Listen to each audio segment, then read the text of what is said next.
ახალი ეკონომიკური სკოლა ფრიდრიხ ნაუმანის ფონდისა და ეროვნული მხარდაჭერით ახორციელებს სალექციო ციკლს, რომელიც თავისუფლების, რელიგიის და ტრადიციების შესახებ.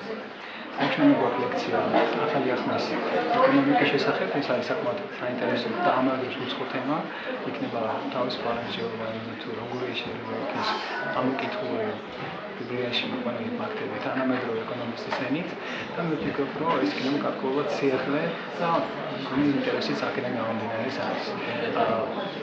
ჩვენი თემატიკა, რომელიც ამ ციკლის დროს ავირჩიეთ, საკმაოდ გამორჩეულია, რაც უნიკალურია, ესეთი თემატიკის სემინარები საქართველოში მე მგონი ჯერ არ ჩატარებულა, ამიტომ პირველებიც ვარ და ამ დროს ნამდვილად იმედია, საერთოდ რელიგიური თემატიკა, ეკონომიკის და თავისუფლების წრეში სულ უფრო იქნება საქართველოში მიიღების საგანად. ეს ჩვენი ქვეყანასაც გაამდიდრებს და ჩვენ ისტორიასაც უფრო შევასწავლოთ.